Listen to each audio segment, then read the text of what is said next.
OTM tender submit করতে গেলে অন্যান্য ডকুমেন্টের মতোই ইম্পর্টেন্ট ডকুমেন্ট হচ্ছে ওয়ার্ক প্ল্যান। বিশেষ করে PEDP4 টেন্ডারে ওয়ার্ক প্ল্যান সাবমিট করা বাধ্যতামূলক। ওয়ার্ক প্ল্যান তৈরি করা সম্পর্কে ইতিপূর্বেই অনেকে ভিডিও তৈরি করার জন্য রিকোয়েস্ট করেছেন। আজ আমি বিস্তারিতভাবে দেখাবো কিভাবে খুব সহজে ওয়ার্ক প্ল্যান তৈরি করা যায়। চলুন শুরু করি।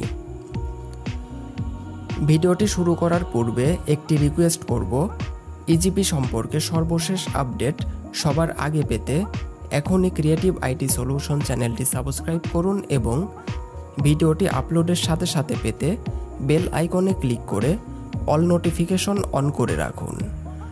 আর যারা আগে থেকেই সাবস্ক্রাইব করেছেন তাদের অসংখ্য ধন্যবাদ।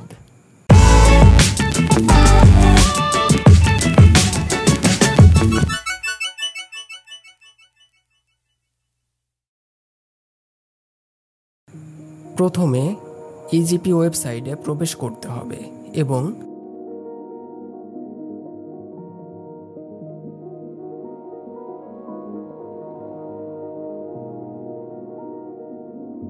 ইউজার আইডি এবং পাসওয়ার্ড দিয়ে লগ ইন করতে হবে।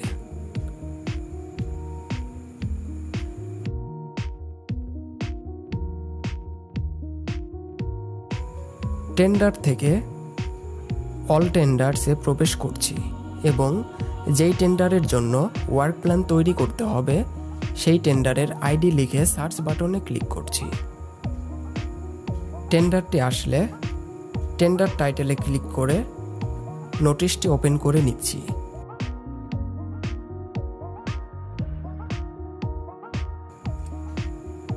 আমরা একটি কনস্ট্রাকশন টেন্ডারের ওয়ার্ক প্ল্যান তৈরি করব। এখানে দেখতে পাচ্ছেন স্টার্ট ডেট এবং কমপ্লিশন ডেট রয়েছে, অর্থাৎ কাজটি শুরু করে কতদিনের মধ্যে কাজটি শেষ করতে হবে সেই সময় দেওয়া রয়েছে।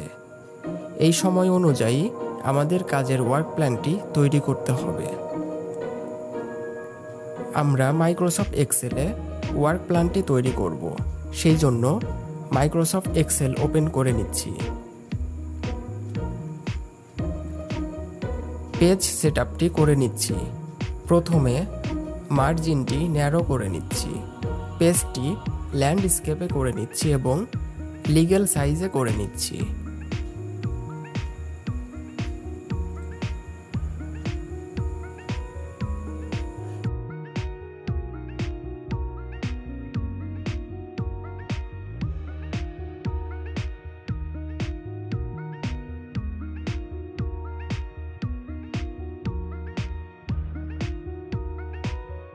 এখন আমাদের টোটাল কাজটিকে দিনে কনভার্ট করে নিতে হবে।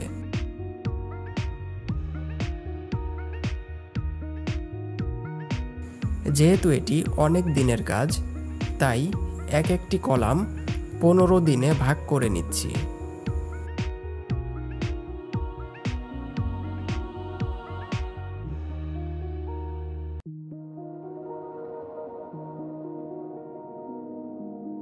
ছোট কাজ হলে দিনের সংখ্যা কমিয়ে 5 দিন বা 7 দিনে এক একটি কলাম করা যেতে পারে।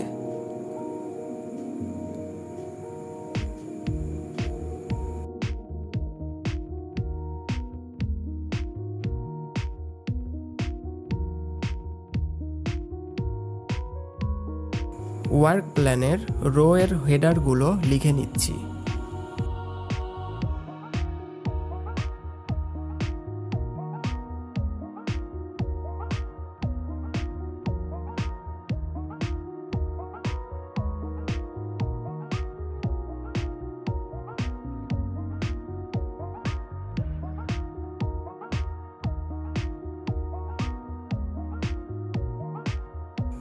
চব্বিশটি কলাম নিয়ে নিচ্ছি। ফার্স্ট, সেকেন্ড, থার্ড এগুলো পরে লিখে নিচ্ছি। কতদিন করে কলামগুলি ভাগ করেছি সেটি দিয়ে দিচ্ছি।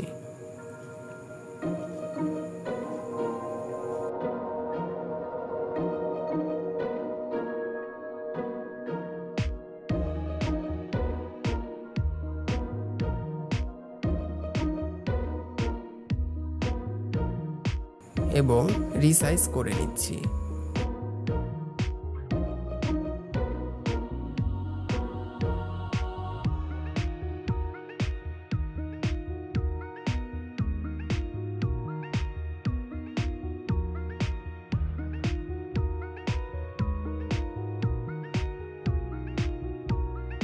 কলামগুলির প্রস্থ কমিয়ে একটি পেজের মধ্যে করে নিচ্ছি।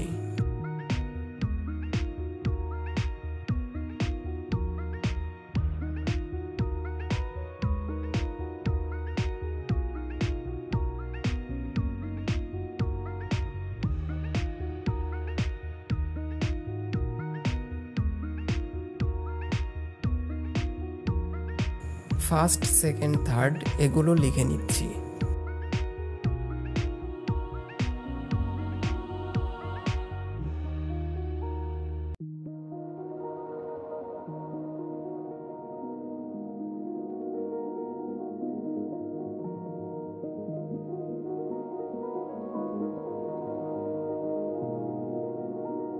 হেডারটি বর্ডার করে নিই এবং সিরিয়ালগুলো দিয়ে দিচ্ছি।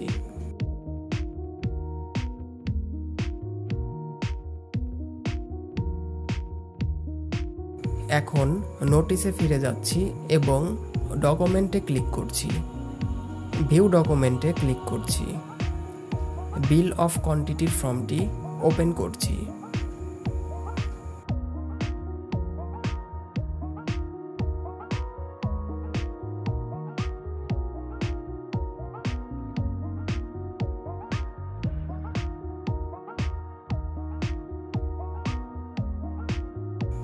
দেখতে পাচ্ছেন এখানে কাজের ডিসক্রিপশন দেওয়া রয়েছে। কাজের ডিসক্রিপশন দেখেই আমাদের ওয়ার্ক প্ল্যানটি তৈরি করতে হবে। একটা জিনিস মনে রাখতে হবে, যে কাজের কোয়ান্টিটি বেশি সেই কাজ করতে সময়ও বেশি লাগবে।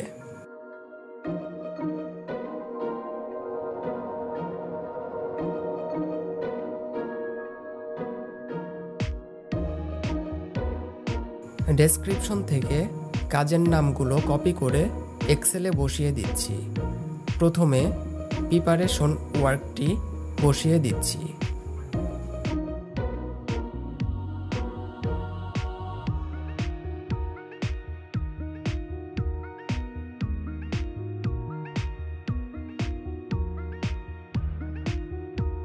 দুই নম্বরে মাটির কাজটি বসিয়ে দিচ্ছি।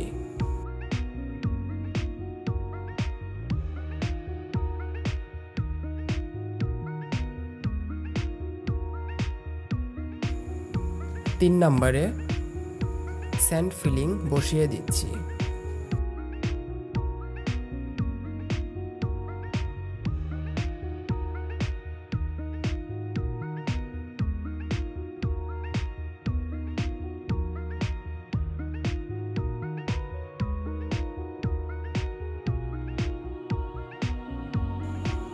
চার নম্বরে রেইনফোর্স ব্রিক ওয়ার্কটি বসিয়ে দিচ্ছি।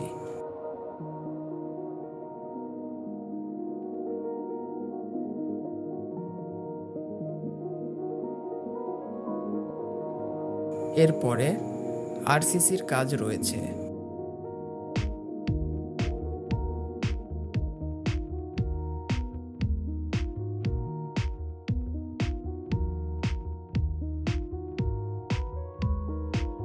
আরসিসির কাজে যেহেতু শাটারিং করতে হবে, তাই শাটারিংয়ের কাজটি বসিয়ে দিচ্ছি।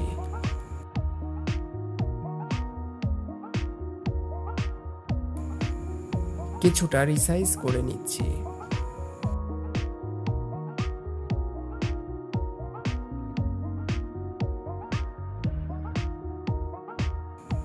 ছয় নম্বরে আরসিসি অর্থাৎ রেইনফোর্স সিমেন্ট কংক্রিট বসিয়ে দিচ্ছি।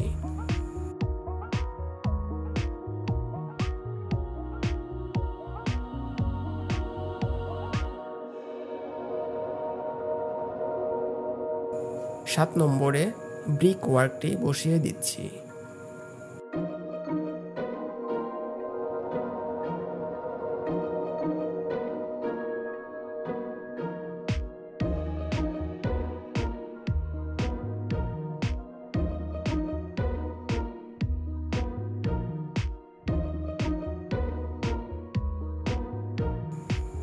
8 নম্বরে টাইলসের কাজটি বসিয়ে দিচ্ছি।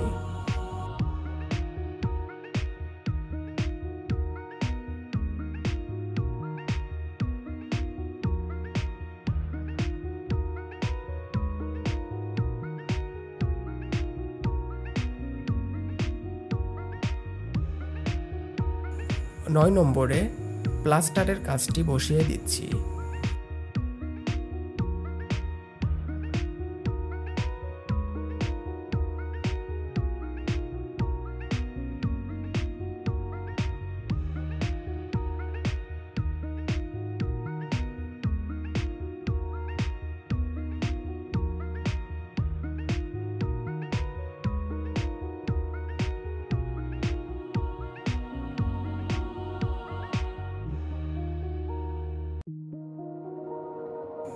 10 নম্বরে পেইন্টের কাজটি বসিয়ে দিচ্ছি।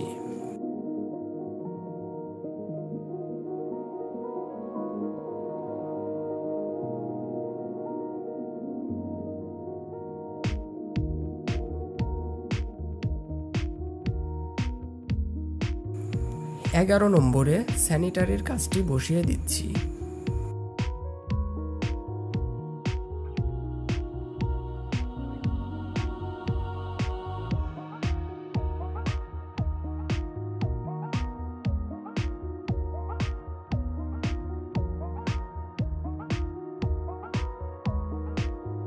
12 নম্বরে ইলেকট্রিক্যালের কাজটি দিচ্ছি।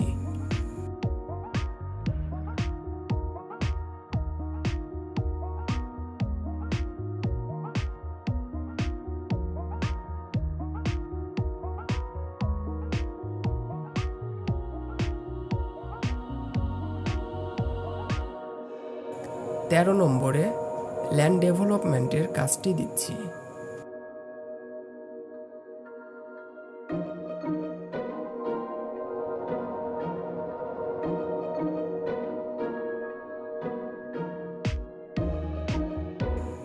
14 নম্বরে বাউন্ডারি ওয়ালের কাজটি এবং এরপরে বিওকিউ দেখে আনুষঙ্গিক যে কাজগুলো বাকি রয়েছে সেগুলো বসিয়ে দিচ্ছি।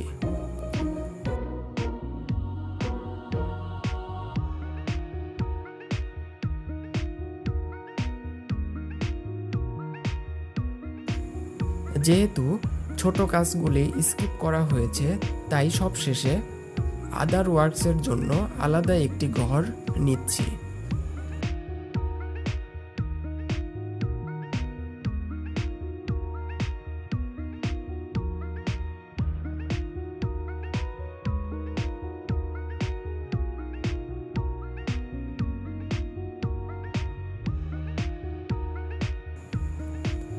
এখন ওয়ার্ক প্ল্যানের উপরে টেন্ডার আইডিটি লিখে দিচ্ছি।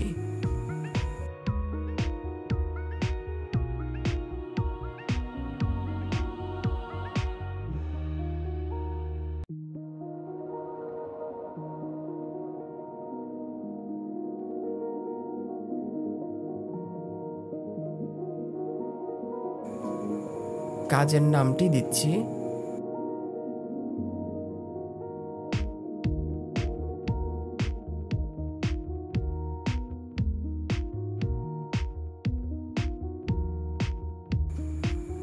টেন্ডারের প্যাকেজ নম্বরটি নোটিশ থেকে দিয়ে দিচ্ছি।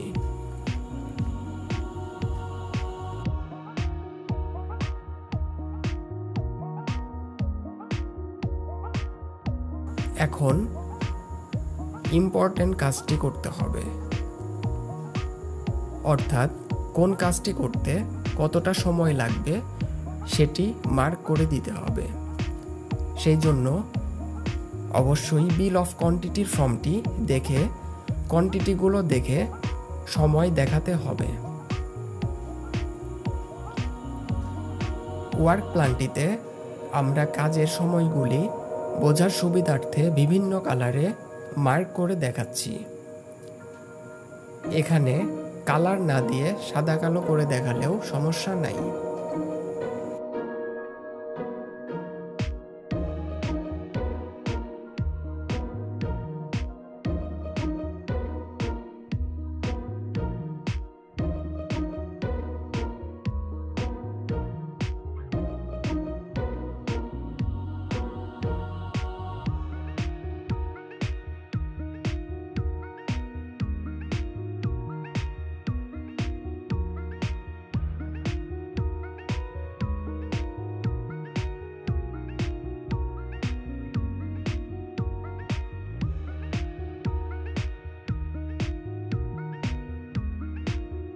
এখন কাজের নামগুলি বোল্ড করে দিচ্ছি।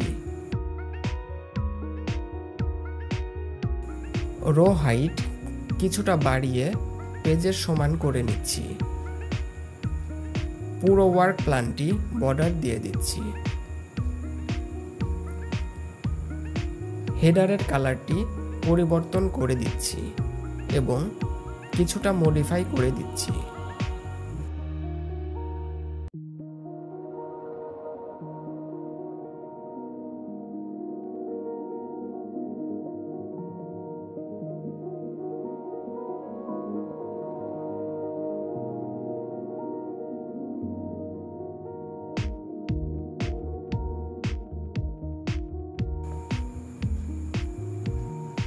আমাদের ওয়ার্ক প্ল্যানটি মোটামুটি কমপ্লিট।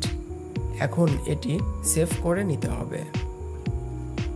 এটি পিডিএফেও সেভ করা যাবে, আবার এক্সেল ফরম্যাটেও ইজিপিতে আপলোড করা যাবে।